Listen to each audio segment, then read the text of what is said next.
Good afternoon. So we're in Santo Domingo today. I'm here with my good friend Gabrielle, which you've probably seen in a ton of my videos by now. She's been in so many of them. Sweaty. Yeah, sweaty, hiking up mountains and going to waterfalls and on buses, you know, all kinds of things. We're going to this cool little coffee shop today. Anyway, gonna go get something to drink because it's really hot today.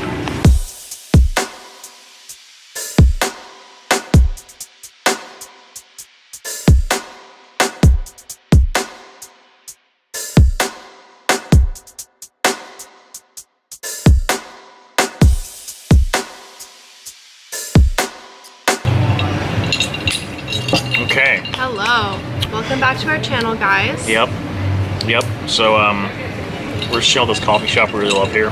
Yes. I got a cantaloupe juice. Cheers. It's delicious. It's really good. I think we come here like once a week.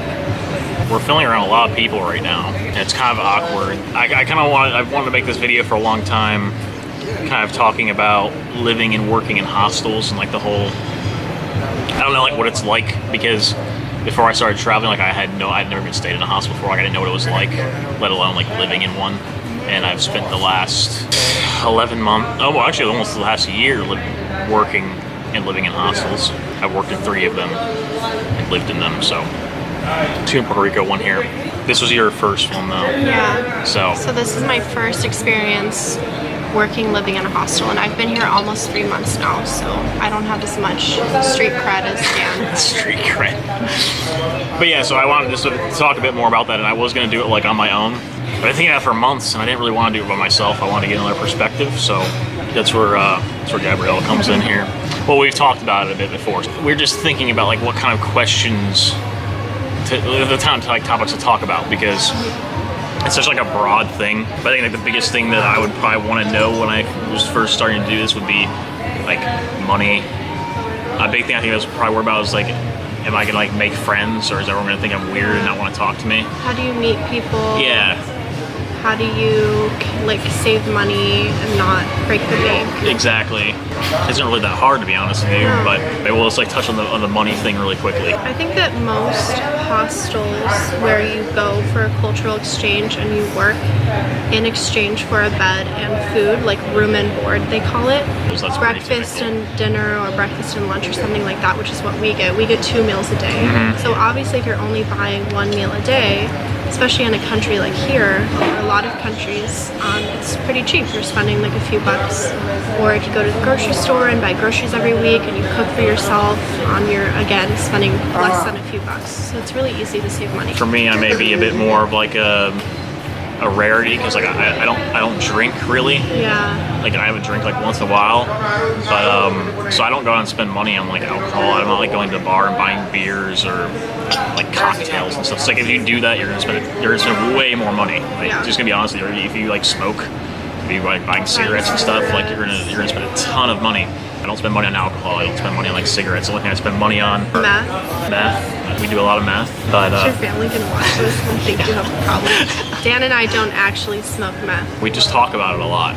We just talk about it all the time. So I mean, I'm only really paying for like at most like 1 meal a day. In this country in particular, like Dominican Republic, like you go to the supermarket and get like food for like insanely cheap prices. Fruits and veg are like super cheap. Pasta, like sandwiches, crazy rice. cheap. Honestly, I don't spend more than $25 a week, like $25 US a week, sometimes less.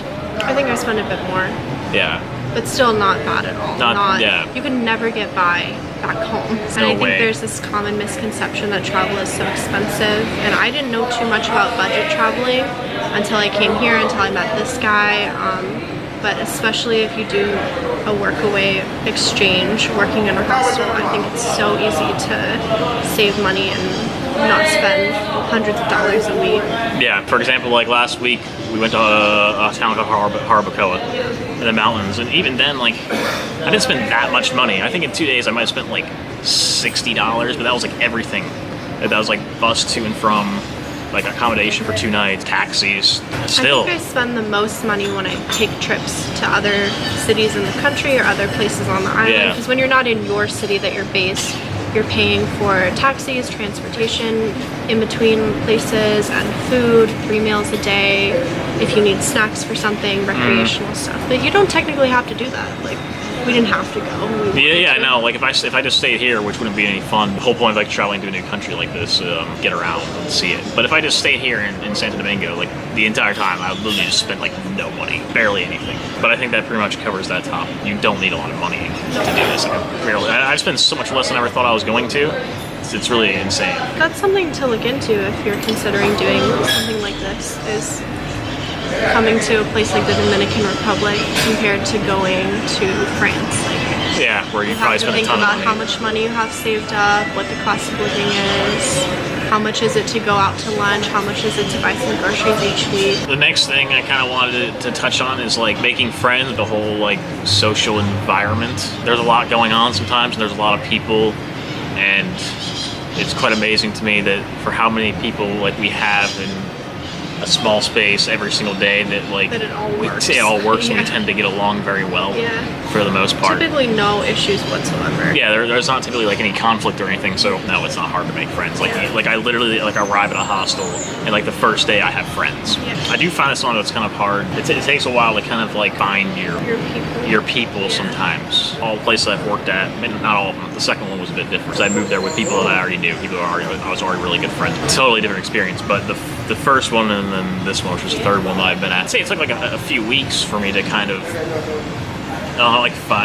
get comfortable with it. Actually, but form you like. get comfortable with people quicker in this setting because you're living together in the same room, working together, eating together, like sharing meals every day, like everything. You wake up with these people, you go to sleep with them, so I think like you form friendships faster than maybe you would like in a normal environment. A hostel is like a unique scenario because there's so many guests coming in and out. Volunteers come and go. Like when you start, maybe some of them are leaving the next week, so you're not really gonna like make much of an effort to like it's true. Get to know them, you know, like I think we were lucky because there was like a solid group of like 4 of us who have been there for basically the same time. Yeah, this happened to me before. The first hostel I worked at, like I came in and everyone was leaving, and like there was a group that was already there, like they were an established group and they were all friends already. And they were all leaving within like 2 weeks of me getting there. So to be honest with you, like I didn't feel like we were actually like a cohesive group until probably a few weeks in. For me, like I know I spend 3 to 4 months in each place I go to. So far, that's what I've done. And I think it takes like a month to a month and a half before it's like these are your people almost. You know. I think sometimes there's a divide between people. We're obviously not a good example, but like people who go out and drink and dance and do the whole party scene, and people who don't. I just think it's different. Like people enjoy doing different things with their free time. So like if you're going to be going out at night or not, I think that really changes it. There are always like little cliques within the group. There's like the groups within the group, and you always have like typically like either 2 people who really get along, or like a group of like 3 people. Depends on how many volunteers you have at the place. It's always been between 5 and 8 or 9. But when you have more, you typically have like 2 or 3 different groups of people who probably like hang out the most. That just naturally happens. Like you kind of gravitate towards certain people more. It's just every friend group has. Yeah, it's always like that.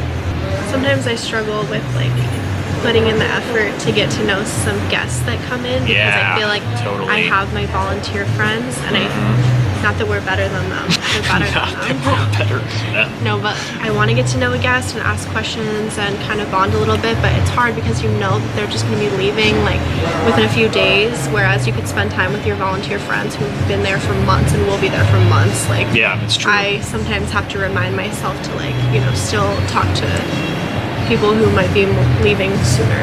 I think this summer I've actually made good friends with more guests than I had. Like if a guest is going to be there for like 4 days, and you're like, and then you're never going to see I'm never going to see you again, more than likely. Yeah, I think that kind of touches on that whole thing. I like doing things with people, so it's always more fun to like share experiences with someone or a group of people. It's always way better that way. On the flip side of that, you are never going to be alone. It's true. no, it's definitely true. I struggle to find time alone when I need it. It's definitely a con, and we want to share the cons as well, because life is not rosy and rainbows all the time. It's great to be around people, and it's like awesome, like you're always meeting new people, but some days you really don't want to have to talk, you don't want to have to tell people what you're doing, what you're up to. You don't want to have to explain like what your plan is for the day. I feel like every single day in a hostel environment, someone is like, so what are you doing today? What's your plan? How blah blah blah. And sometimes you just like want to do your own thing. You don't want to have to answer. If you're trying to like talk on the phone with someone maybe back home and it's like a private conversation, like I've struggled finding like proper places to do that. People are gonna overhear your conversation. Maybe you're just not having a great day, and Becky from Poland keeps asking you if you're gonna go out tonight. That's not a real person. So if someone like Becky is watching, you know, I just don't want to talk right now. Not feeling it. Like I just don't want to talk to you right now. It's nothing personal, but I just don't want to talk to you. You're not always gonna have a good day. Like you still have bad days. Like when you're traveling or living in a foreign country, like it's still life. You still have lazy days where you don't feel like doing anything. You just want to veg out, or you just want to like maybe something's on your mind and you want to think about it. Like you still have those days. And it's hard when there's like 17 people around all the time. Because you don't want to come across as rude. The guests, it's hard because like they don't know that you've already had this conversation 20 times before. Like, so where are you from? How did you choose to volunteer here? What is it like? Like you've had that conversation with so many people before 100 times. And so if I'm sometimes short, I think it's because of that. We're all in a room together, okay? Like you can't see our staff room, but like literally our staff room is in the corner downstairs with 6 bunk beds in there. Another thing, like everybody's like sleeping patterns are different, so like you might like walk in there in the middle of the day and someone's like taking naps, they work the morning shift or they're out late the night before and they're like trying to sleep because they stayed out till 6:30 in the morning. Just finding somewhere I can go where people aren't there. Like someone's just like 5 feet away from me at all times of the day. I have this area in the back. We have a back terrace at the hostel with a table and a couple chairs there. And I like to call it my ivory tower because it like overlooks the entire courtyard of the hostel, and no one goes up there because it's a dead end and none of the rooms go up there. So like no one goes up there. So I can like chill up there, and that's where I always like, you know, talk on my phone or go on my laptop if I want to like get some video editing done or whatever. I don't want people to like, I don't know, interrupt me or whatever. So you have to find your own ways for a long time. Like maybe it's just going to the beach alone. Like I do that if I am feeling overwhelmed. Like I'll just take a beach day but just by myself, or take a walk, listen to some music, go to a coffee shop like we are now. Like you have to do little things that are just yours, you know.